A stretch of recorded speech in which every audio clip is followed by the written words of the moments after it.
එන්නේ අම්මාත් එක්ක ලස්සන චයිනීස් රෙස්ටොරන්ට් එකකට. දැන් මේ අපි යන්නේ ෂටල් බස් එකේ.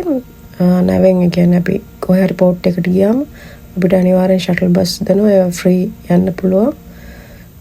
මේ දින්නේ උදේම අපි ඉඳපු ස්පේන් පෝට් එකට, ඒ කියන්නේ ලෙක්සස් පෝට් එකට ආපහු අනිත් නාව.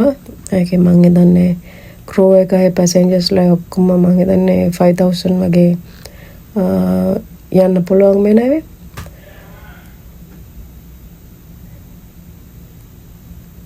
තියෙන අපේ මේ උදේම අපේ මෝර්නින් විව් එක එතන මාර ලස්සනයි උදේ.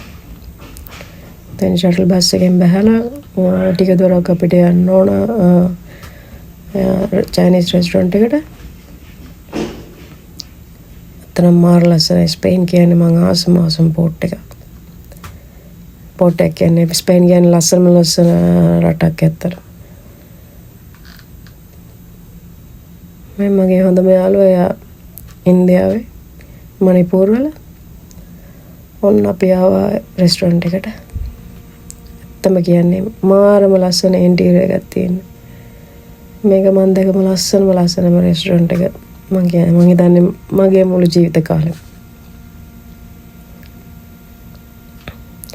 අපිට මෙතන කෑම ඔක්කොම ඕඩර් කරන්න තියෙන්නේ ටැබ් එකක් තියෙනවා ටේබල් එකටම කනෙක්ට් කරලා. අපි ඕඩර් කරන කෑම එක within 2 minutes අනිවාර්යෙන් අපේ ටේබල් එකට ගෙනත් දෙනවා. අපිට ඕන තරමක් කෑම ඕඩර් කරන්න පුළුවන්. ඒකේ කොස්ට් එක මම හිතන්නේ යුරෝ 20ක් තමයි උනේ.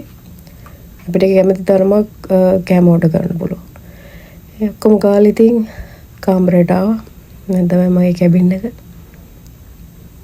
දැන් තමයි ඉතින් ලස්සනම දවස.